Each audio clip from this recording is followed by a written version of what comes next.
धन जननी धन भूमि धन नगरी धन देश, धन करनी धन कुल धन, जहाँ साधु प्रवेश।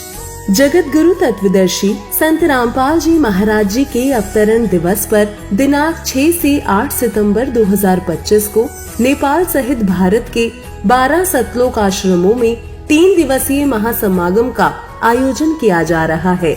इस पवित्र अवसर पर 3 दिवसीय अखंड पाठ, विशाल भंडारा, विशाल सत्संग समारोह जैसे कई भव्य कार्यक्रम होंगे। साथ ही नेत्र जांच शिविर और दंत चिकित्सा शिविर का भी आयोजन किया जा रहा है, जिसमें निशुल्क नेत्र जांच और दांतों का इलाज किया जाएगा, जिसमें आप सभी नगर व ग्राम वासियों को इस विशाल अद्वितीय भंडारे में सादर आमंत्रित किया जाता है।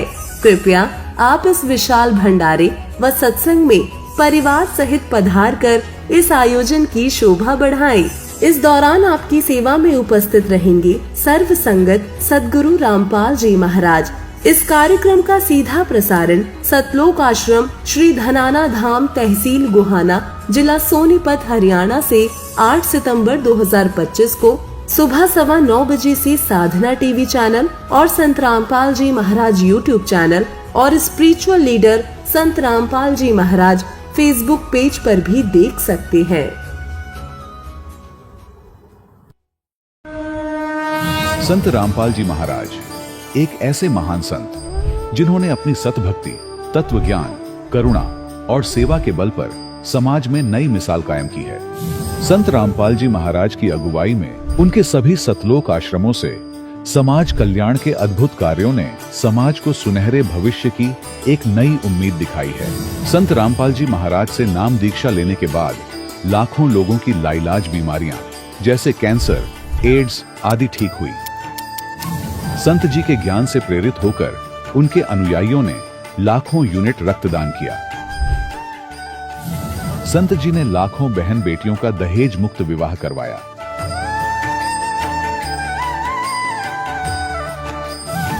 संत जी ने लाखों लोगों का नशा छुड़वाया, करोड़ों उजड़े परिवार बसे। संत जी के आश्रमों में समागम के दौरान निःशुल्क नेत्र चिकित्सा, दंत चिकित्सा प्रदान की जाती है। संत रामपाल जी महाराज द्वारा समय समय पर पर्यावरण संरक्षण के उद्देश्य से बड़े स्तर पर वृक्षारोपण किया जाता है। संत जी ने जरूरतमंदों को तत्काल राहत पहुंचाने के लिए एम्बुलेंस सेवा शुरू की। संत जी अपने अनुयायियों को देहदान के लिए प्रेरित करते हैं, जिससे मानवता की सेवा और चिकित्सा क्षेत्र में सुधार हो सके। संत रामपाल जी महाराज के सभी आश्रमों में हर रोज निशुल्क भंडारा आयोजित किया जाता है, जहां हर वर्ग, हर जाति और हर धर्म के लोग एक साथ बैठकर भोजन करते हैं।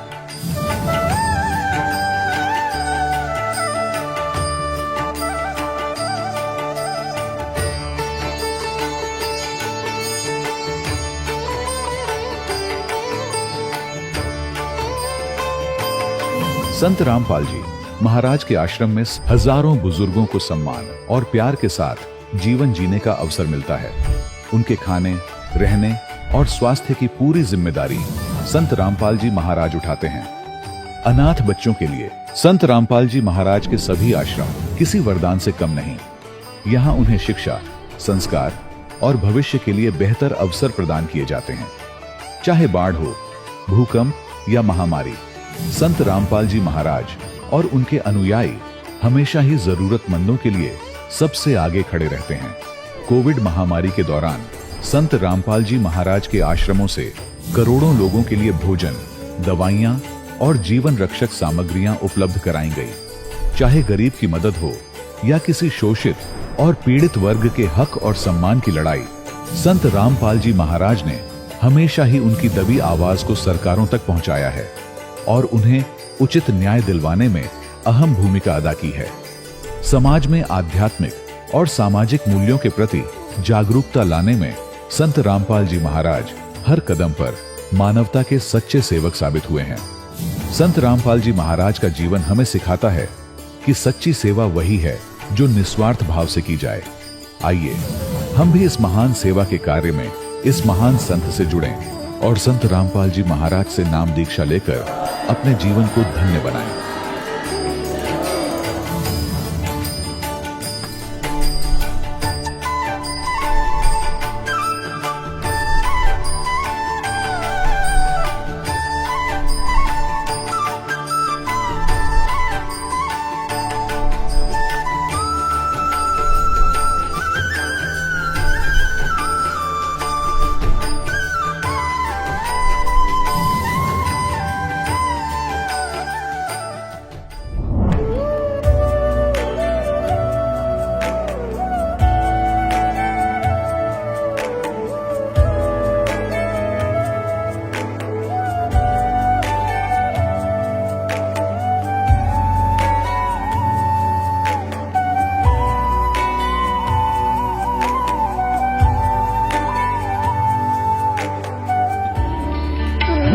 परमात्मा को पाने तथा उसका वास्तविक लाभ प्राप्त करने के लिए पवित्र बाइबल में प्रमाण है कि प्रभु ने मनुष्य को अपना ही स्वरूप बनाया।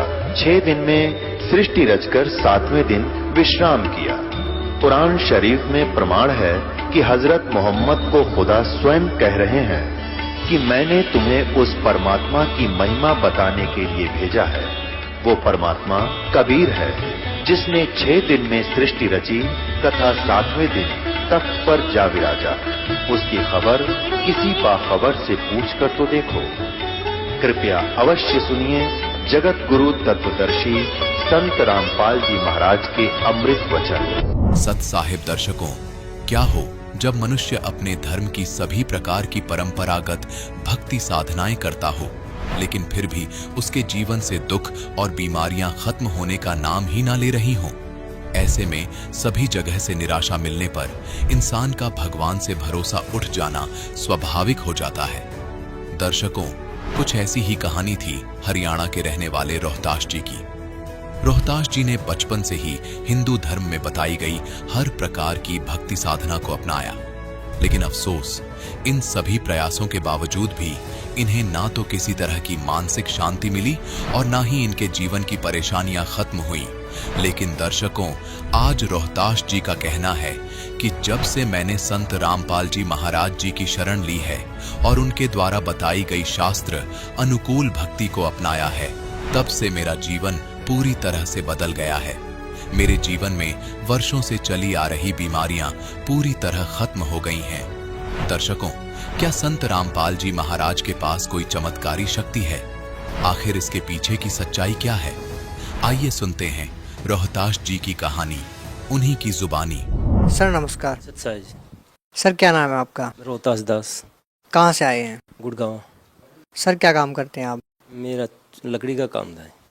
सर संत रामपाल जी महाराज के शरण में जाने से पहले आप क्या भक्ति साधना करते थे? पहले शिव जी की भक्ति करता था, कावड़ लेकर आया 8-10 बार, हनुमान जी के व्रत करता था, उनसे कुछ फ़ायदा नहीं हुआ। सब देवी देवता पूज लिए, पितर सब कुछ, मतलब मैं इतना दुखी हो गया था, बहुत ज़्यादा दुखी था। मतलब ऐसा हो गया था कि मेरा खाने के लिए पैसे नहीं थे, इतना बुरा हाल हो गया था। परंतु सतगुरु रामपाल जी के शरण में आया हूँ, जब से कुछ मेरा थोड़ा बहुत सही काम चला है। और उनकी शरण में जब मैं आया हूँ, यहाँ पर मेरे खूब बीमारी थी, मैं बीमार रहता था, मेरी घरवाली थी वो भी बीमार रहती थी, लड़की थी वो भी बीमार रहती थी। परंतु यहाँ पर उनके जाड़ में दर्द हो गया था एक दिन, तो मैं यहाँ पर पालम बिहार में एक संदीप डॉक्टर है, वहाँ गए थे। वहाँ जाने के बाद संदीप जी ने बोला हमारे से, भाई ऐसे ऐसी बात है क्या? तो दुखी आदमी, जो भी आदमी दुखी होगा ना, वो हरदम अपना दुख रोता है, हरदम सब किसी के आगे दुख रोता है। और वो करते करते तो संदीप डॉक्टर ने ये बोला, भाई तुम एक काम करो, किसकी पूजा करते हो? मैंने बोला हम पितर वगैरह सब कुछ पूजते हैं, मुसलमान जो ये जो है मुल्ला वगैरह सब हमने टुंडा टोट के सब कुछ करके दी, परंतु कोई फ़ायदा नहीं हुआ। फिर उन्होंने बोला एक काम करो, तुम सब कुछ छोड़ दो और एक दिन मेरे साथ चलो सत्संग में। गुरु रामपाल जी महाराज आए हुए हैं, सतगुरु रामपाल जी, सतगुरु एकदम बिल्कुल मतलब वो हैं, परमेश्वर हैं, उनकी शरण में जाओगे सब कुछ दुख दूर हो जाएंगे। जैसे हम उनसे लेके हम घर चले गए, दवाई लेके, जाड़ में दर्द था, और घर जाके सोच समझ के हमने जितने भी देवी देवता थे सब ले जाके हमने मंदिर में रख दिए और दूसरे दिन इनके साथ चले गए। वो दिन है मार्च 2005 का टाइम है ये। उस दिन से आज तक हमारे मतलब जो हमने हमारा सब कुछ स्टार्ट हो गए और आज हम उनकी शरण में इतनी दृढ़ विश्वास से हैं कि हमारा कुछ भी आज तक बाल भी मक्का नहीं हुआ है अब तक। सर संत रामपाल जी महाराज की नाम दीक्षा लेने के बाद आपको और क्या लाभ मिले?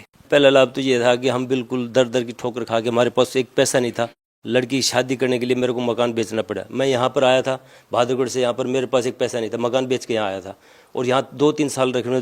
जब गुरु जी के शरण में आया हो ना, शरण में आने के बाद से गुरु जी की ऐसी दया हुई, अगर एकदम तो प्लाट लिया गया, 100 गज का प्लाट लिया गया। फिर लड़की की शादी करने की पैसा नहीं था, मैं छोटे मोटे काम करता था, एकदम ही मेरे पास एक क्रेडिट कार्ड था, वहाँ से फ़ोन आ गया, 1.5 लाख के 2 चेक वहाँ गए। फिर एक महीना 20 दिन के बाद एक 60-70 हज़ार का एक चेक और आ गया। 2-3 मेरे रेंट के काम, प्रॉपर्टी के काम करता था छोटे मोटे, तो 2-4 केस एक साल के अंदर 10-12 लाख रुपए गुरुजी ने मेरे को दिए। अब मैं उनका इतना वो गुण गाता हूँ, मेरे तो परमेश्वर सब कुछ भगवान और वो सब कुछ मेरे सतगुरु रामपाल जी महाराज है और कोई नहीं मेरा। सर संत रामपाल जी महाराज से नाम दीक्षा क्यों लेनी चाहिए? शारीरिक लाभ के लिए या मानसिक लाभ के लिए? शारीरिक लाभ भी हैं, आर्थिक लाभ भी हैं, सब कुछ लाभ है। और एक सबसे बढ़िया है मोक्ष, जो कि मोक्ष का जो नाम है, मोक्ष मिलता है, वो सबसे बढ़िया है। और इनसे दुनिया में कुछ नहीं है, मोक्ष के सिवा और कुछ नहीं है। सर कुछ लोगों का मानना है कि संत रामपाल जी महाराज अन्य धर्मगुरुओं की निंदा करते हैं, आप क्या कहना चाहेंगे? गुरु जी निंदा नहीं करते, वो तो एक सामने एक शीशा दिखाना चाह रहे हैं कि भाई ये चीज़ ये है, ये 500 का नोट, खुद गुरु जी बताते हैं कि ये 500 का नोट है, भाई ये नकली है ये असली है, वो चीज़ बता रहे हैं, वो उसको बुरा मानते हैं। अगर वो ऐसे ही समझ के और वो समझ जाएं तो फिर ये सारे सृष्टि का उद्धार भी हो जाएगा, नहीं तो ये दुख पाएंगे अपने आप को। सुना जाता है कि संत रामपाल जी महाराज से नाम दीक्षा लेने के लिए पैसे लिए जाते हैं, आपने कितने पैसे दिए?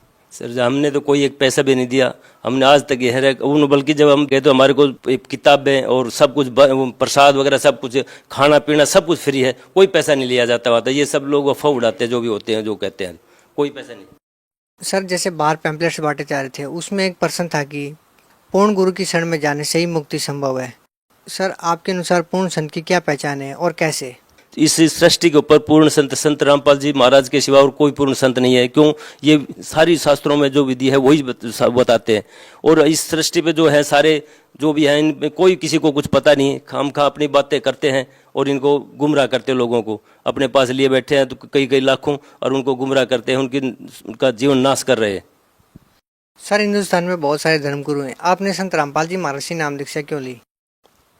ये तो एक बहुत वो है कि क्यों संत रामपाल जी महाराज का जो ज्ञान है वो ऐसा है जिससे कि आदमी को जो हमारा आर्थिक और स्वार्थ सब कुछ है, ऐसा फायदा है तो हमारे लिए उनके लिए उनके सिवा और कोई कुछ नहीं है। सर संत रामपाल जी महाराज किस धर्म को श्रेष्ठ मानते हैं?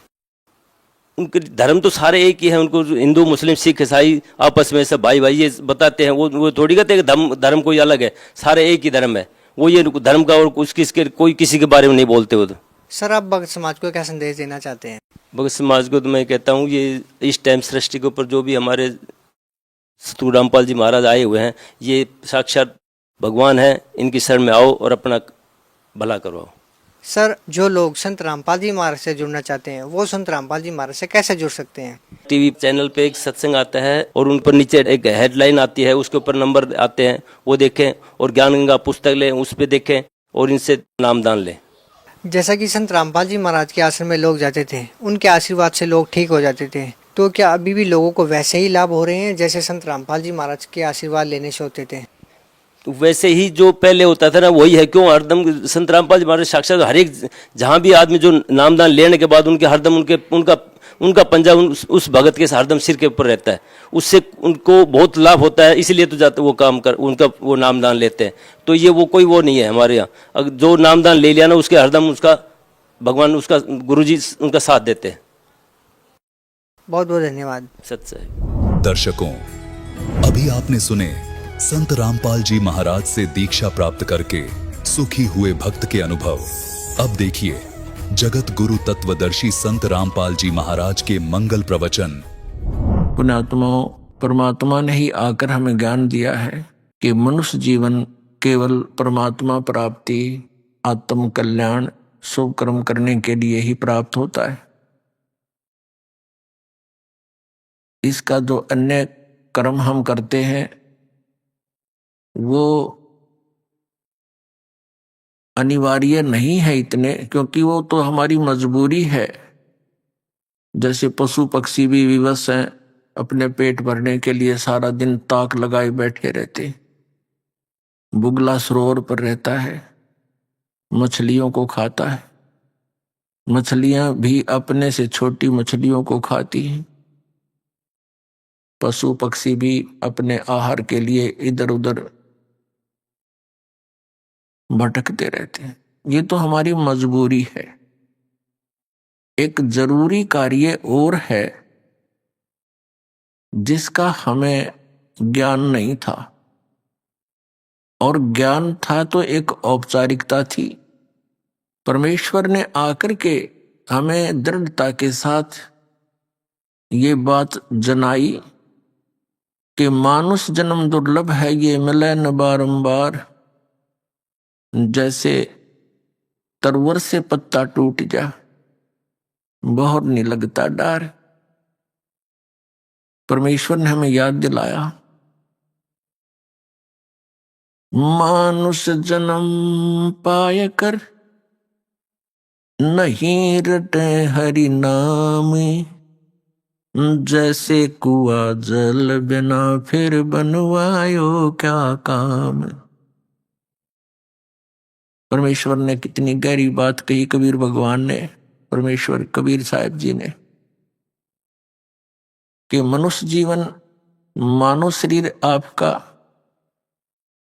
एक कूप जानो, और जिस कूप में जल नहीं तो उसका नाम भले ही कुआं है, उसमें गुण कुएं के नहीं है।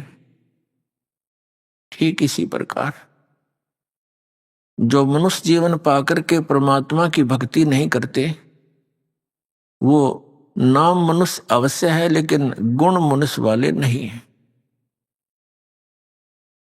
उस परमेश्वर ने आकर हमें याद दिलाया कि यदि कोई श्रद्धालु किसी से प्रेरित होकर के साधना भक्ति कर भी रहा है और वो शास्त्र विरुद्ध कर रहा है, मनमुखी आचरण कर रहा है, तो भी उसका जीवन यूजलेस, व्यर्थ है। पुण्यात्मा, इस दास का जन्म पवित्र हिंदू धर्म में हुआ।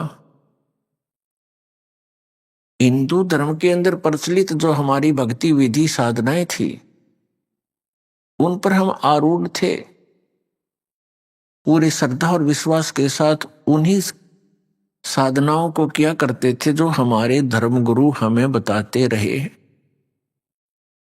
और वो धर्मगुरु हमें ये भी कहते रहे कि हम तुम्हें जो ज्ञान दे रहे हैं ये सभी सदग्रंथों में प्रमाणित है, वहीं से हम आपको सुना रहे। वो पहले संस्कृत का वाक्य बोलते हैं, फिर उसका अनुवाद करते हैं। तो हम सोचा करते थे, जान लिया था हमने, मान लिया था कि हमारे जो धर्म के धर्म गुरु हैं ये बड़े विद्वान और संस्कृत भाषा के प्रकांड ज्ञाता हैं। इन्होंने हमारे सदग्रंथों को बहुत अच्छी तरह समझा है और ये जो हमें ज्ञान दे रहे हैं ये सही है, सदग्रंथों वाला ही है। और फिर इस परंपरा को चलते लगभग 2000 वर्ष से भी ऊपर हो गया। जो भी एक दूसरे से मिलते हैं उसी, हम एक समुदाय बन गया हमारा हिंदू, तो जो भी बोलता है वही बताता है कि ब्रह्मा विष्णु महेश ये अजरो अमर है। ब्रह्मा विष्णु महेश के कोई माता पिता नहीं है, स्वयंभू है। और मंदिर मूर्तियों की पूजा करना अनिवार्य है, सदग्रंथों में प्रमाण है। तो हम विद्यार्थी थे, हम तो एक डिवोटी थे, तो हमारे पूर्वजों को उन अज्ञानी धर्म गुरुओं पर अविश्वास नहीं हो पाया।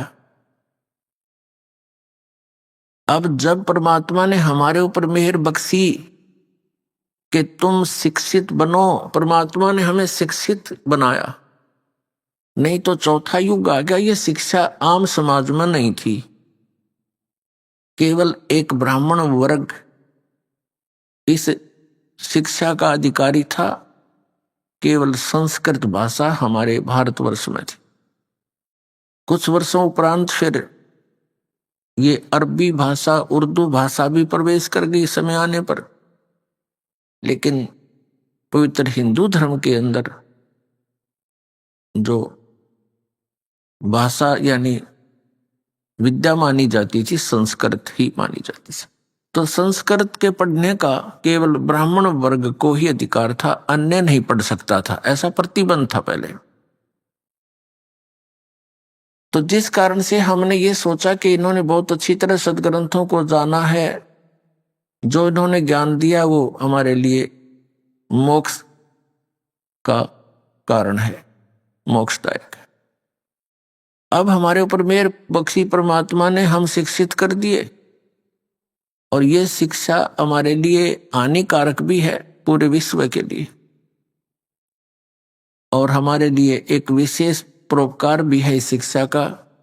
ये वरदान भी बन गई अब हमारे लिए कि हम सदग्रंथों से परिचित होकर के भगवान को पहचान लेंगे स्वयं आंखों देख।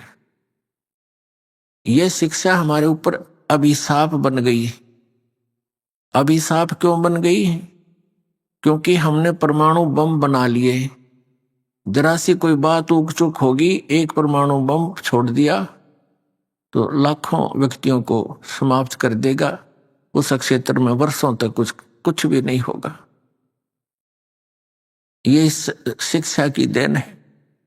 दूसरे हम चतुर बना दिए, इतने कौवे बना दिए हम, बहन भाई से दूर, भाई भाई का झगड़ा, और हम अफलातून बन गए। बनना था हमने दास। हमारे पूर्वज देखो कितने शांतिपूर्वक रहा करते थे। 2 रोटी भगवान देता, झोंपड़ियों में रहा करते थे, कच्चे पक्के मकान बना करके शांत रहते थे। उनका जो पिछला दास को ने तो बहुत देखा है, क्योंकि 61वां वर्ष चल रहा है। उससे पहले के जितने भी बुजुर्ग देखे, कितना शांत स्वभाव होता था, निष्कपट होते थे, एक दूसरे की मदद के ऊपर तत्पर रहते थे।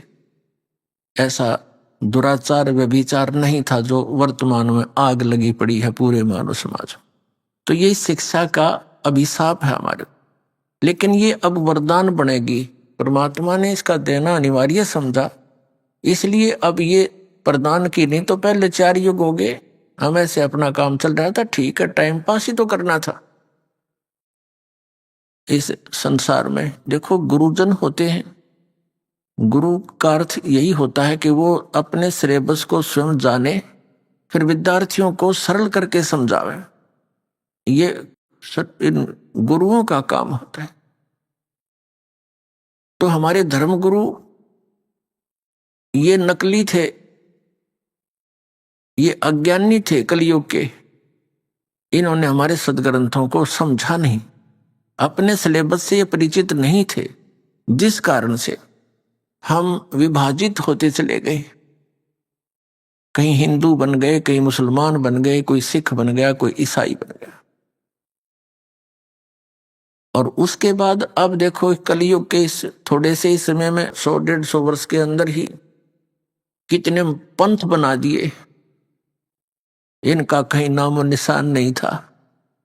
तो इस काल भगवान ने इन नकली गुरुओं के कारण, जो ना वेदों को समझ सके, ना पुराणों से परिचित, ना गीता से परिचित, इन्होंने लोक वेद सुना के हमें इतना कर्मकांड में फंसा दिया।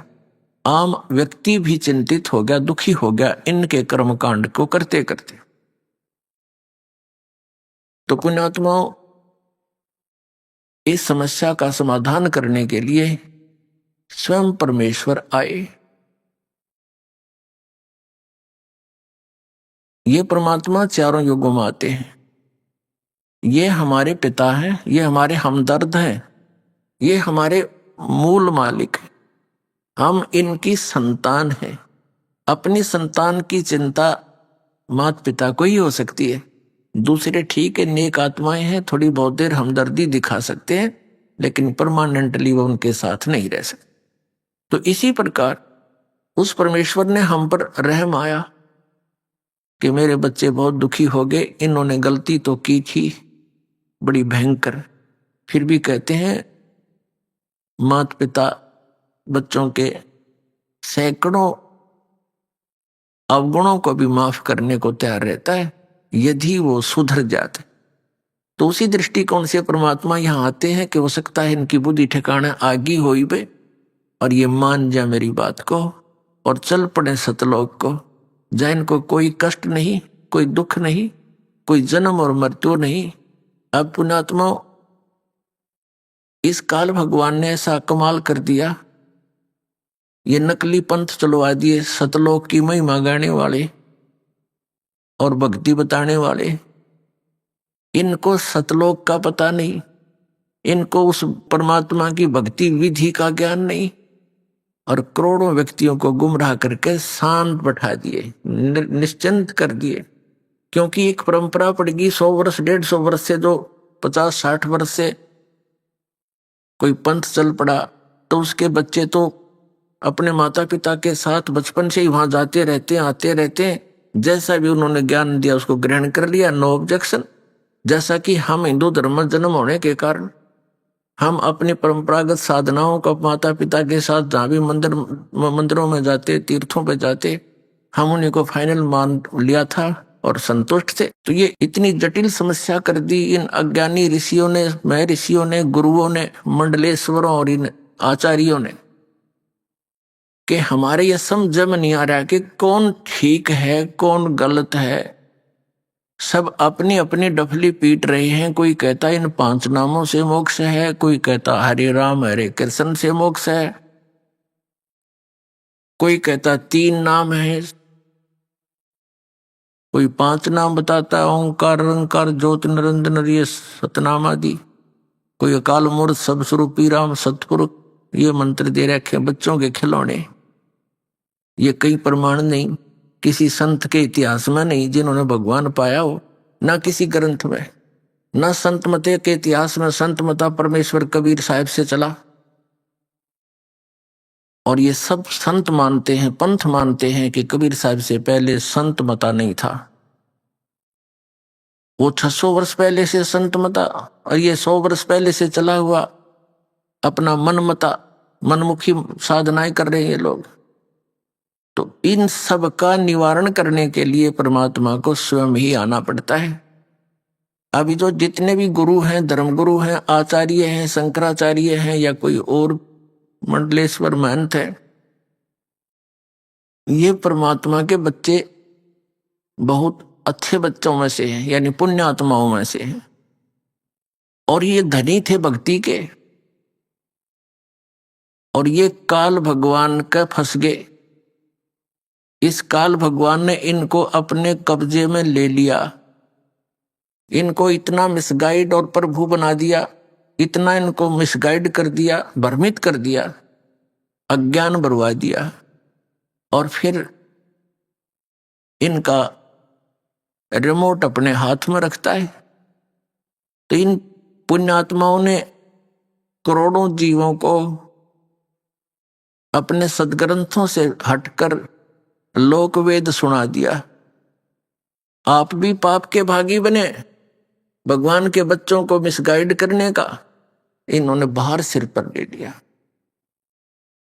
इनकी वो दुर्गति होगी, आगे चलकर देख लेना पुण्यात्मा। आप तो अभी नहीं समझ पाओगे इस अध्यात्म ज्ञान को, क्योंकि दास इस मार्ग का मास्टर है। अच्छी तरह इस सदग्रंथों को समझा है, परमात्मा ने ज्ञान दिया है, दिव्य दृष्टि यानी दास का ज्ञान योग खोला है। आगे चल के इन नकली गुरु मंडलेश्वरों आचार्यों शंकराचार्यों की वह दुर्गति होगी, इनको नरक में ठोका जाएगा। क्योंकि परमात्मा के विधान को त्याग कर अपना मता चलाना, ये संविधान तोड़कर चलने वाली बात है। तो संविधान का उल्लंघन करने वाला वो पाप का भागी और दंड का अधिकारी होता है। पुण्यात्माओं, परमेश्वर ने कहा है कि 9 मन सूत उलझिया ये ऋषि रहे झकमार, और सतगुरु ऐसा सुलझा दे उलझे ना दूजी बार। कबीर परमेश्वर जी कपड़ा बुना करते थे, सूत होता था एक रील धागे की, वो इतनी मोटी होया करती, और वो धागा यदि उलझ जाता तो उसको सुलझाना बड़ा कठिन होता था। एक तो ये ध्यान रखना पड़ता था कि ये इसमें कोई कट ना हो जा, कट लगने से फिर गांठ पड़ेगी, गांठ पड़ने से वो रेजा ठीक कपड़ा बना नहीं, और फिर उसकी कीमत नहीं मिले, वह दिहाड़ी मिले नहीं। जिस कारण से जुलाहे बहुत सावधानी से उनको सुलझा करते थे। यदि 1 किलोग्राम सूत यानी 1 सेर सूत उलझ जाता तो 2-3 दिन लग जाते थे उसको सुलझाने में, तो उनकी 2-3 दिन की दिहाड़ी व्यर्थ जाती थी। और परमात्मा कहते हैं कि ये तो 9 मन सूत उलझा दिया, 1 मन में 40 सेर 40 किलोग्राम, कहते इतना सूत उलझा दिया। यो अध्यात्म मार्ग का 9 मन सूत उलझिया ये ऋषि रहे झकमार, और सतगुरु ऐसा सुलझा दे उलझे ना दूजी बार।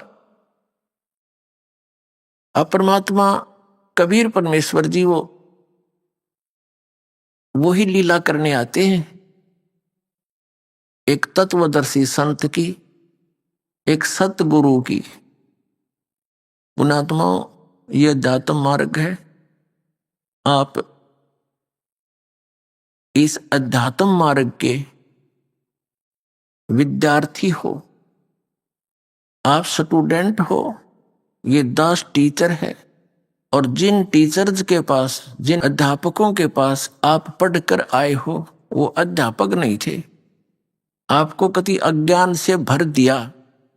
अब एक तो दया करना इस दास पे कि जो दास बोल रहा है उस बात को हृदय में समा लेना। समय बहुत थोड़ा है। परमात्मा कहते हैं कलयुग में जीवन थोड़ा है, भाई कर ले बेग संभार, यानी जल्दी संभल जा। और योग साधना या हठ योग और कान बंद करके कहते ये नहीं बने, केवल नाम आधार। आप जी ने जो ज्ञान सुना हुआ है वो बिल्कुल व्यर्थ है, उससे आप रंगे हुए हो। तो अब दास चाहता है कि आपको ABC से शुरू करेगा, क्योंकि एक सामूहिक एक शिक्षा स्थल है ये। इसमें प्रथम कक्षा के बच्चे भी आते हैं, प्रथम बार श्रोता भी आते हैं, और वो बच्चे भी, वो भी भक्त होते हैं जो बहुत दिनों से लगे हुए हैं। तो ये कैसा सत्संग किया जाता है जो सबके लिए सामूहिक असर करेगा। पहले वालों को भी ज्ञान बताया जाएगा, और जो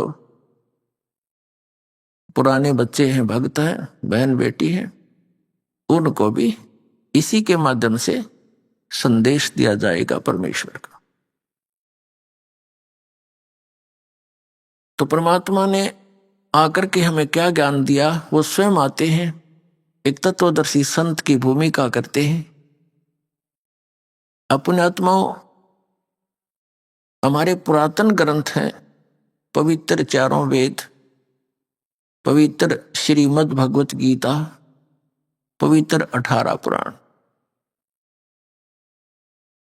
और महाभारत आदि, ये सबसे पुरातन ग्रंथ हैं अपने मानव समाज के। उसके बाद फिर अलग से, जैसे ईसाई धर्म, ईसा जी के पद चिन्हों पर चलने वालों को ईसाई कहने लगे। उन लोगों ने इन ग्रंथों को नहीं जाना। जो भी संदेश उनको आकाशवाणी से या किसी फरिश्ते से प्राप्त हुआ, उसी को सत्य मानकर उन्होंने आगे प्रचार प्रारंभ कर दिया। उनके आधार से फिर उनके अनुभव और आने वालों के अनुभव से एक पुस्तक बन गई, पवित्र पुस्तक, जैसे पवित्र बाइबल ग्रंथ कहा जाता है।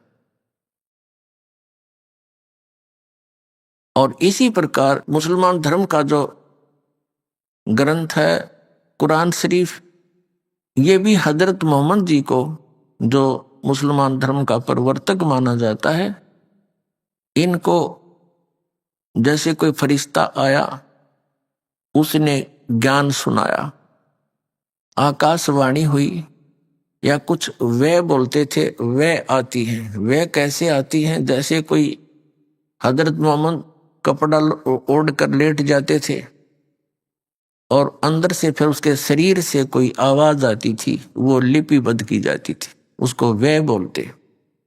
हम उसको कहते हैं जैसे काल भगवान श्री कृष्ण में प्रवेश करके गीता बोल गया, ऐसे ही कोई फरिश्ता उसमें प्रवेश करके इस कुरान शरीफ का ज्ञान देकर चला गया, उनको लिपिबद्ध किया गया। तो हाँ, हम अब क्या हुआ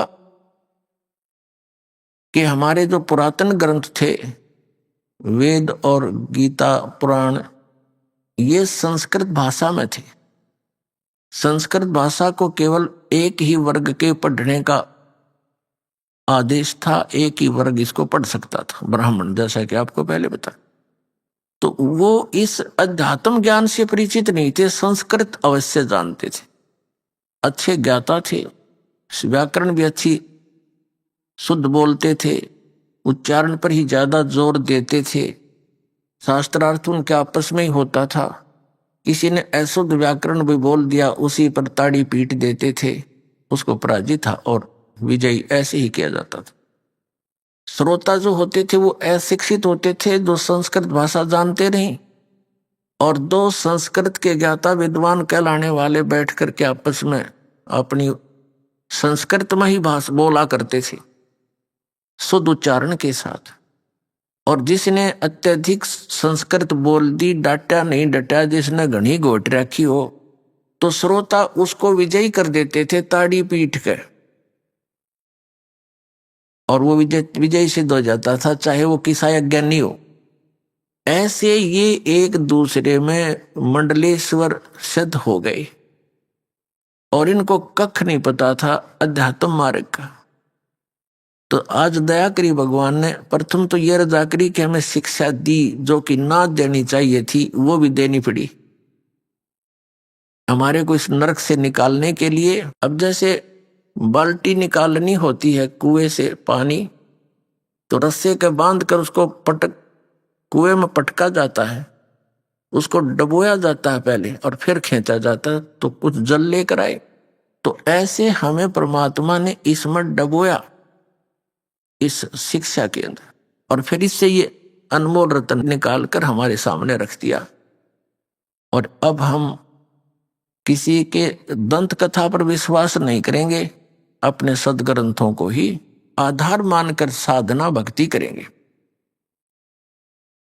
श्रीमद् भगवत गीता अध्याय नंबर 16 के श्लोक 23-24 में कहा कि अर्जुन, शास्त्र विधि को त्याग कर जो मनमाना आचरण करते हैं, यानी मनमानी पूजाएं करते हैं जो सदग्रंथों में वर्णित नहीं है, तो वो अपना जीवन नाश कर रहे हैं। उनको न तो कोई सुख प्राप्त हो, न उनकी सिद्धि हो, और न ही उनको कोई परम गति प्राप्त हो, अर्थात व्यर्थ।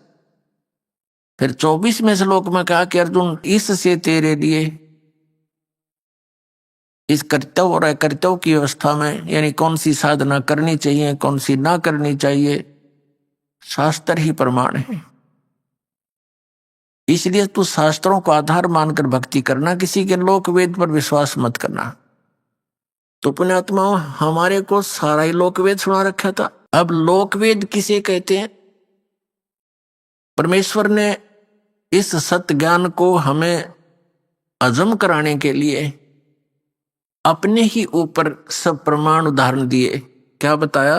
पीछे लग गया जाऊं था मैं लोक वेद के साथ, रास्ते में सतगुरु मिले दीपक दे दिया हाथ।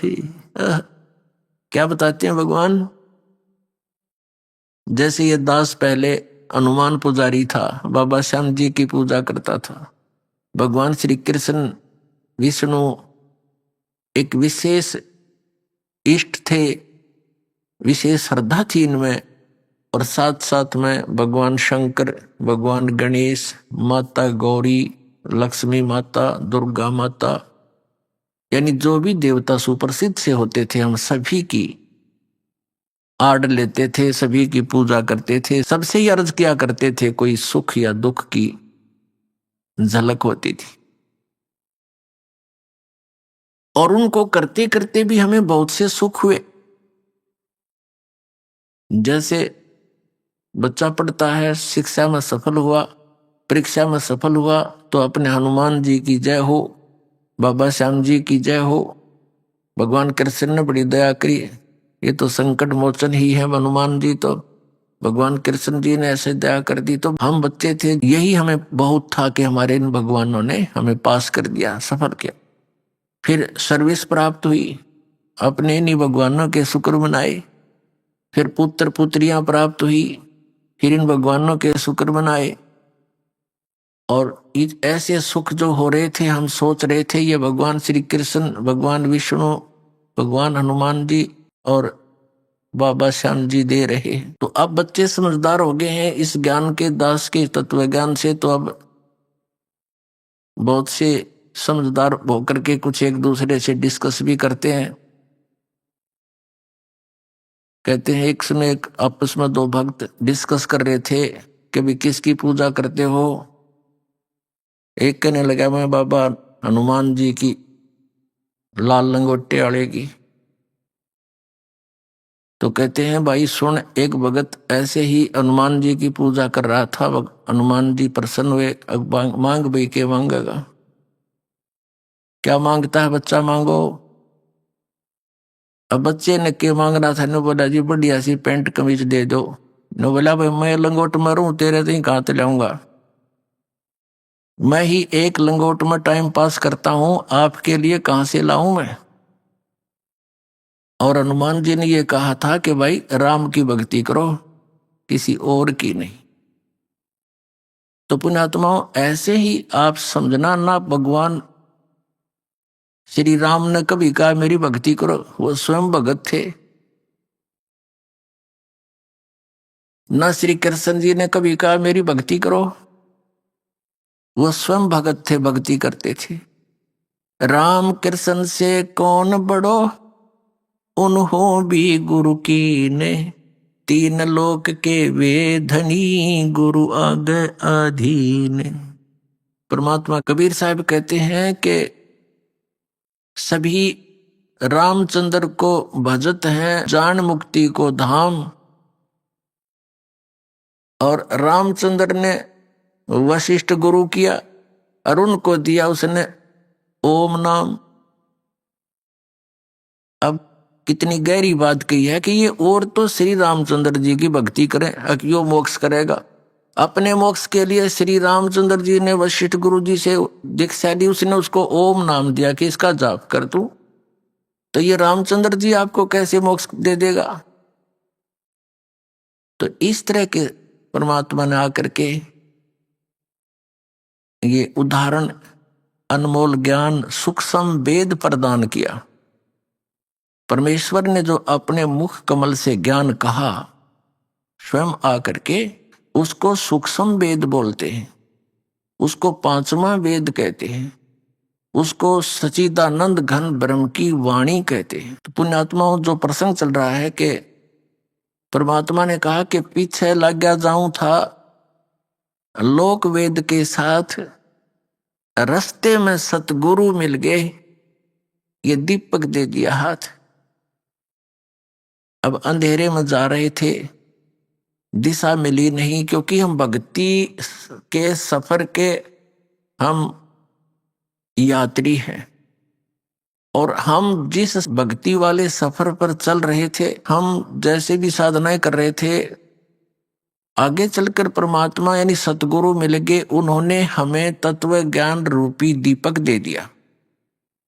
इस तत्व ज्ञान रूपी दीपक की रोशनी में हमें पता चला कि हमारी दिशा गलत है, और जिन भगवानों को हम अजरो अमर मानकर और मुक्ति का धाम मानकर, मोक्षदायक मानकर, संकट निवारण करने वाले मानकर हम इन पर आश्रित थे, वो हमारी आंखें खुल गई। अब जैसे श्रीमद् भगवत गीता अध्याय नंबर 2 के श्लोक नंबर 46 में कहा कि अर्जुन, बहुत बड़े जलाशय की प्राप्ति के उपरांत एक छोटे जलाशय में जैसी आस्था रह जाती है, ठीक उसी प्रकार उस परमात्म पूर्ण परमात्मा के गुणों से, उसके तत्व ज्ञान से परिचित होने के बाद अन्य ज्ञानों में, अन्य भगवान देवताओं में ऐसी आस्था आपकी रह जाएगी। कैसे रहेगी कि जैसे एक छोटा सा तालाब होता है, जलाशय, एक वर्ष वर्षा ना हो तो वो सूख जाता है। उस पर आश्रित प्राणी भी उसका संकट का सामना करते हैं और वहां पर तड़फ तड़फ कर मर जाते हैं। और एक इतना बड़ा सरोवर हो, इतनी बड़ी झील हो, 10 वर्ष भी वर्षा ना हो तो भी उसका जल समाप्त नहीं हो, और वो मिल जाए उन प्राणियों को। एक बहुत पुराने समय की जब ये गीता बोलेगी, उस समय पूरा ही मानव समाज इन सरोवरों पर आधारित था, तालाबों पर आधारित था। इतना गंद नहीं था जो अब है। घास फूस बहुत होता था, जलाशय बहुत बड़े बड़े होते थे, कुछ छोटे भी होते थे। तो आसपास वर्षा होती थी, जड़ी बूटियों पर वर्षा हुआ जल उसके अंदर आकर के मिल जाता था, और वो 1 वर्ष तक, और बड़ी झील होती तो कई वर्षों तक वो खराब नहीं होता था। तो उसी में स्नान भी करते थे, उसी से पानी भी जल भी पीते थे, और छोटी मोटी कोई बगीचे वगैरह भी लगाते थे, तो उसी से ही सिंचाई वो करते थे। तो ऐसे वो अपना निर्वाह करते थे, झोंपड़ियां डालकर उसके आसपास रहा करते थे। तो कहने का भाव ये है कि हमने जब ये तत्व ज्ञान हुआ और फिर आप जी के समक्ष ये डंडोरा पीट दिया। तो उस समय हम छोटे जलाशयों पर आश्रित थे, श्री ब्रह्मा जी, श्री विष्णु जी, श्री शिव जी। ब्रह्मा जी की तो हम पूजा कराया नहीं करते, ये तो हमारे धर्म गुरुओं ने बता दिया था कि ये पूजा के योग्य नहीं है, इसकी पूजा बंद कर रखी है। दुर्गा जी ने, शक्ति ने इसको श्राप दे दिया था, तेरी पूजा जग में नहीं होगी। फिर ये दो भगवान शेष बचे, भगवान विष्णु और शंकर जी, इनकी पूजाएं हम करते थे। तो ये भगवान बुरे नहीं है, लेकिन ये हमारे लिए सुफिशिएंट नहीं, पर्याप्त नहीं है। जैसे उस जलाशय का, छोटे जलाशय का जल वो बुरा नहीं था, लेकिन वो पर्याप्त नहीं था, उसमें कभी भी आपत्ति का सामना करना पड़ सकता था। वो स्वयं भी सूख जाता है और उसके आश्रित भी तड़प तड़प कर भुगत कर मर जाते हैं। तो इसलिए वो बुरे नहीं थे। और ऐसा कौन अनजान होगा जिसने बड़ी लेक मिल जा और फिर जोड़ पर बैठा रहे उस तालाब पर, पता नहीं कब वर्षा ना हो तो समाप्त हो जाए। ऐसा अनजान कोई नहीं होगा। तो परमात्मा ने कहा है कि पीछे लग गया जाऊं था मैं लोक वेद के साथ, रास्ते में सतगुरु मिल गए, दीपक दे दिया हाथ। अब जैसे ये इस एक छोटे जलाशय को, जिसमें 1 वर्ष के बाद वर्षा ना होने से वो सूख जाए उसका जल, और उसको कोई ये बता रहा है कि ये तो 100 वर्ष भी नहीं सूखा है, ये कभी सूखता ही नहीं, ऐसी कोई व्याख्या कर रहा है, तो कितना या तो वो स्वार्थी है या कोई शराबी या कति महामूर्ख। 1 वर्ष वर्षा ना हो उस जलाशय सूखने वाले को कोई ये कहे कि 100 वर्ष वर्षा ना हो तो बिना सूखते, ये तो ऐसा जलाशय है। तो ये इस 3 टाइप का व्यक्ति हो सकता है, या तो कति अज्ञानी, या कहीं कोई बांग पी रहा है, या कोई बकवादी है, स्वार्थी है कि यहीं पड़े रहे, तेरी दुकान चलती रहे। तो पुण्यात्मा, हमारे धर्म गुरुओं ने हमारे साथ ऐसा कर रखा था, पवित्र हिंदू धर्म के इन आचार्यों और शंकराचार्यों और इन गुरुओं ने, ब्राह्मणों ने। पुण्यात्माओं, हम भक्ति मार्ग से दूर हो गए और आपस में हम इन ऐसे लड़ते रहे जैसे हिंदू और मुसलमानों का आपस में झगड़ा कराना इन हमारे धर्म गुरुओं का, दोनों धर्म गुरुओं का, हिंदुओं का और मुसलमानों का कर्तव्य बन गया था। कोई जरा सी कोई बात कह दे सच्चाई तो उसको मार दो, काट दो, हमारे धर्म की बेइज्जती कर दी। ये शिक्षा दे रखी हमारे तई, आपस में कट मरना, लड़ मरना। पहले बात को सुने, समझे, तय तक जावे, जब फैसला ले। तो ऐसा हमारा इन्होंने अंडोला बना रखा था। तो अपने आत्मा थोड़ा समझना पड़ेगा, गहराई से सोचना पड़ेगा। तो यहां ब्राह्मण शब्द का अर्थ किसी जाति विशेष से नहीं है। ब्राह्मण वही है, जैसे अब परंपरागत तरीके से हम देखें तो पंडित यानी ब्राह्मण उसको कहते हैं जिसने किसी एक विषय में कोई उसका जो सफलता प्राप्त कर रखी हो, उसको पंडित बोलते हैं। जैसे शास्त्री कहते हैं, पहले पंडित की उपाधि प्राप्त करने वाला एक विषय का आचार्य होता था। वो 2 का भी हो सकता था, 3 विषयों पर भी वो पंडित हो सकता है। पंडित माने विद्वान व्यक्ति। तो दास का जो सत्संग के वचन जो होंगे परमात्मा कबीर जी द्वारा बताए हुए, और केवल उन्हीं को असर करेंगे जो गुरु पद पर बैठे हैं, चाहे वो किसी भी जाति मजहब के हैं।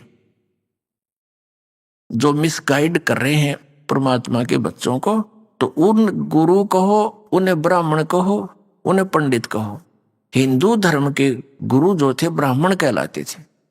ब्राह्मण सोए जो ब्रह्म पहचाने, यानी ब्राह्मण का अर्थ है जिसने भगवान को जान लिया, वो ब्राह्मण है।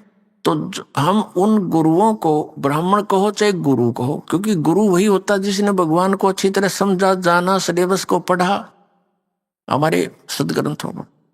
तो दास का उद्देश्य उन ब्राह्मणों से नहीं है जैसे कोई वैद था और बहुत बड़ा अच्छा मास्टर था अपने जॉब का, नब्ज पकड़ता था, बीमारी जान लेता था, औषधि देता था, स्वस्थ हो जाते थे। तो इतना प्रसिद्ध हो गया। फिर उनकी एक दो पीढ़ी भी थोड़ा बहुत कार्य, एक दो बच्चा उस वैद्य के कार्य को करता रहा। तो उन सभी उनके वंशजों को, आने वाली पीढ़ियों के सभी बच्चों को ये कहने लगे ये वैद्य है, और वो भी फिर अपने आप को वैद्य कहने लगे, एक सरनेम सा बन गया। हालांकि वो आज भी विद्यमान है ऐसे बच्चे जो वैद्य लिखते हैं अपना सरनेम, और वो जानते नहीं पेट के दर्द की दवाई औषधि, और वो भी वैद्य कहलाते हैं। अभी आपने सुने संत रामपाल जी महाराज के मंगल प्रवचन। आइए अब सुनते हैं संत रामपाल जी महाराज से नाम दीक्षा लेकर सतभक्ति करके अद्भुत लाभ प्राप्त करने वाले अनुयायी के विचार। दर्शकों, क्या होगा अगर कोई व्यक्ति सच्ची श्रद्धा से वर्षों तक भक्ति करता रहे, लेकिन फिर भी उसके जीवन में ना तो शांति आए और ना ही समस्याओं का कोई हल निकल पाए। दर्शकों, ऐसी ही कहानी थी हिमाचल प्रदेश के रहने वाले मंजीत जी की। एक साधारण सिख परिवार में जन्मे मंजीत जी की भक्ति यात्रा गुरुद्वारे से शुरू हुई, लेकिन आत्मिक शांति की खोज उन्हें राधा स्वामी पंथ की ओर ले गई। इन्होंने 15 वर्षों तक राधा स्वामी पंथ में सेवा और साधना की, लेकिन इसके बावजूद भी मंजीत जी को ना तो जीवन में सुकून मिला और ना ही बीमारियों से छुटकारा। लेकिन दर्शकों, आज मंजीत जी का कहना है कि जब से मैंने संत रामपाल जी महाराज से नाम दीक्षा ली है, तब से मेरे जीवन की दिशा ही बदल गई है। आज मुझे न केवल शारीरिक लाभ मिला है, बल्कि मानसिक सुकून भी मिला है, जिसकी मुझे वर्षों से तलाश थी। दर्शकों, आखिर मंजीत जी जैसे अनेकों परमात्मा को चाहने वाले, जिन्होंने 15 साल राधा स्वामी पंथ में सेवा की, आज वे क्यों कह रहे हैं कि इनको असली भक्ति अब मिली है? आखिर संत रामपाल जी महाराज की भक्ति में ऐसा क्या खास है जो लोगों की वर्षों की तलाश यहीं आकर ही पूरी होती है? आइए सुनते हैं मंजीत जी की कहानी, उन्हीं की जुबानी। सर नमस्कार। नमस्कार जी। सर क्या नाम है आपका? मेरा नाम मंजीत सिंह है जी। मंजीत जी कहाँ से आए आप? मैं सोलन हिमाचल प्रदेश से जी। सर संत रामपाल जी महाराज जी से नाम दीक्षा कब लिया आपने? मैंने दीक्षा ली जी 3 मई 2008 में। संत रामपाल जी महाराज जी से नाम दीक्षा लेने से पहले आप कोई भक्ति साधना करते थे? जी, मैं पहले सिख फैमिली से बिलोंग करता हूँ, और वही हमारे सिख समाज में जो होती थी गुरुद्वारे जाना, यही करते थे। तो सर क्या अब ये माना जाए कि अब आप सिख नहीं हैं? जी, अब सिख तो हैं, लेकिन अब पक्के सिख बने हैं जी। नहीं, कहीं ना कहीं लोगों में ये धारणा जरूर फैल जाती है कि कहीं संत रामपाल जी महाराज लोगों का धर्म परिवर्तन तो नहीं करवा रहे? नहीं, बिल्कुल नहीं जी। तो सर हम आपसे ये जानना चाहेंगे कि संत रामपाल जी महाराज किस धर्म को श्रेष्ठ मानते हैं? संत रामपाल जी महाराज सभी धर्मों को श्रेष्ठ मानते हैं, और संत रामपाल जी महाराज जी का नारा है, जीव हमारी जाति है, मानव धर्म हमारा, हिंदू मुस्लिम सिख ईसाई धर्म नहीं क्यों न्यारा। तो सर हम आपसे ये जानना चाहेंगे कि जो पहले आप भक्ति साधना कर रहे थे वो आपने क्यों छोड़ दी, और क्यों आपने संत रामपाल जी महाराज जी से नाम दीक्षा ली? जो हम साधनाएं कर रहे थे, हमारे को उन साधनाओं से कोई लाभ नहीं हो रहा था। हमारे घर में कलह कलह रहती थी हर समय, और फादर जो हैं हमारे नशा करते थे, शराब पीते थे बहुत ज़्यादा, और मतलब मानसिक परेशानी ज़्यादा रहती थी, शारीरिक परेशानी भी रहती थी। सर एक श्रद्धालु का भक्ति करने का उद्देश्य क्या होता है, और सर वो भक्ति से क्या क्या लाभ चाहता है? श्रद्धालु का ये होता है जी, भक्ति इसलिए करता है कि उसको एक तो मन की शांति मिले, शारीरिक जो है रोग उसका दूर हो, आर्थिक स्थिति ठीक रहे, और मोक्ष की प्राप्ति करे वो। तो क्या संत रामपाल जी महाराज जी से नाम दीक्षा लेने के बाद आपको इस प्रकार के कोई लाभ प्राप्त हुए हैं? जी, बहुत लाभ मिले हैं।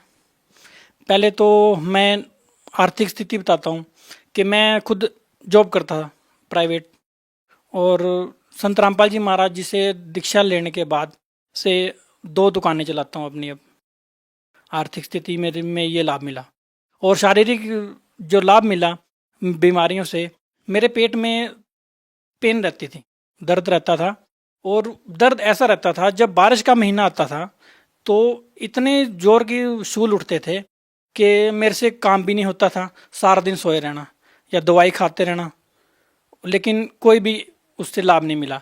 उसके लिए मैं साधु संतों के पास भी गया, वहाँ से भी कोई लाभ नहीं मिला।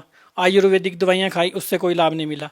और संत रामपाल जी महाराज जी की से नाम दीक्षा लेने के बाद जो मेरे पेट के शूल उठते थे उससे मुझे आराम मिला। सर, क्या आप इन बातों में विश्वास रखते हैं? देखिए, आज साइंस का ज़माना है। क्या आप इन बातों में विश्वास रखते हैं कि किसी संत के मंत्र जाप करने से या उनसे नाम दीक्षा लेने से या उनसे आशीर्वाद लेने से ये जो बीमारी आप बता रहे हैं वो ठीक हो जाती है? सर, आप ये क्यों बोल जाते हैं कि भक्ति करने से लाभ नहीं मिलता? मेरा भाई जी थे, उनको भक्ति करने से लाभ मिला। नानक जी थे, उनको लाभ मिला। ध्रुव प्रहलाद जी थे, उनको लाभ मिला। तो भक्ति करने से ही सब लाभ प्राप्त होते हैं। इसलिए जो सत साधना, सत भक्ति है, उसी से लाभ प्राप्त होगा। और संत रामपाल जी महाराज जो सत भक्ति बताते हैं वो वेदों शास्त्रों में प्रमाणित है। हमारे 4 वेद हैं, उनमें प्रमाणित है। 6 शास्त्र हैं, 18 पुराण हैं, सब में प्रमाणित भक्ति वो बताते हैं। और गीता जी उसी तरफ इशारा करती है।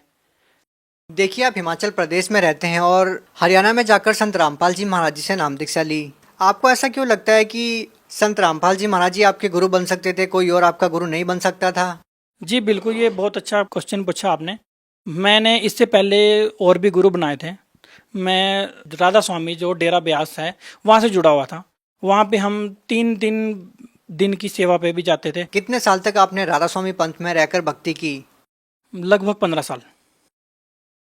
और हम हर महीने 3 दिन की सेवा में भी जाते थे वहाँ पे। और जो उनकी बताई साधना थी वो साधना करते थे, लेकिन उससे हमारे को कोई लाभ नहीं हुआ।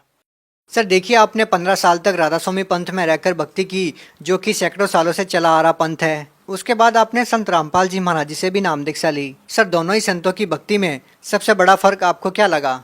सबसे बड़ा फर्क ये लगा जी, राधा स्वामी पंथ में जो भक्ति बताते हैं उसमें बताते हैं कि जी परमात्मा निराकार है और आत्मा यहाँ से जब जाएगी सतलोक तो ऐसे जैसे बूंद समुद्र में बूंद समा जाती है, ऐसा है।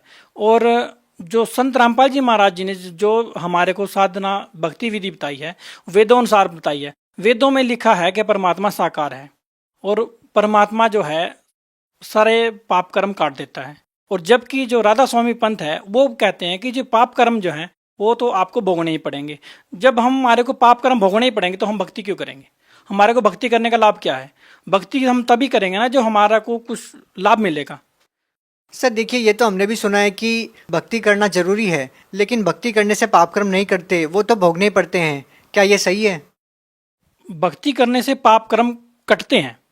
जो हमारे अज्ञानी गुरु थे उन्होंने यही बताया आज तक कि भक्ति करने से पाप कर्म नहीं कटते, जबकि हमारे वेद प्रमाण कर रहे हैं कि भक्ति करने से ही पाप कर्म कटेंगे और भक्ति करने से ही मोक्ष मिलेगा।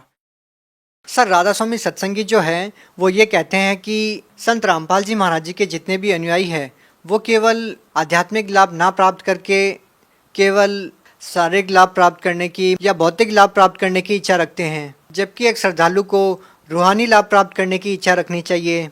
क्या कहना चाहेंगे? जो सत्संगी भाई ये कहते हैं कि शारीरिक लाभ की कोई आवश्यकता नहीं है, सिर्फ रूहानी लाभ की आवश्यकता है, तो ये बिल्कुल ही गलत है। जब तक हमारे को आर्थिक स्थिति अगर हमारी खराब है वो सही नहीं होगी, अगर हमारी जो है शारीरिक अवस्था ठीक नहीं है तो भी भक्ति नहीं बनेगी। अगर ये शारीरिक जो लाभ है, अगर हमारे कोई रोग है वो अगर हम उस रोग से स्वस्थ होंगे तभी हम भक्ति करेंगे। अगर हमारे आर्थिक स्थिति सही नहीं है, अगर नहीं सही है तो हम कैसे भक्ति कर पाएंगे और कैसे रूहानी लाभ प्राप्त कर पाएंगे? सर, अब आपसे ये जानना चाहेंगे कि संत रामपाल जी महाराज जी से नाम दीक्षा लेने के बाद आपको क्या क्या लाभ मिले? संत रामपाल जी महाराज जी से नाम दीक्षा लेने के बाद मेरी आर्थिक स्थिति सही हुई और जो शारीरिक लाभ था वो मिला। मेरे को कहीं लगभग 6 से 7 साल हो गए थे जो मेरे पेट में शूल पड़ते थे, वो कहीं से भी आराम नहीं मिला। वो संत रामपाल जी महाराज जी से नाम दीक्षा लेने के बाद ही मुझे लाभ हुआ उसका। सर, पहले आप कोई नशा करते थे? जी नहीं। सर, भगत समाज को क्या संदेश देना चाहेंगे? भगत समाज को ये संदेश देना चाहूँगा कि संत रामपाल जी महाराज जी की शरण में आओ, इनका ज्ञान समझो। टीवी में संत रामपाल जी महाराज जी का सत्संग आता है, उसको सुनो, गहराई से सत्संग 10 दिन 15 दिन महीना उस ज्ञान को समझो और ज्ञान समझ में आएगा वो अपने आप इस भक्ति को ग्रहण करेंगे। जी धन्यवाद। सत्सा है।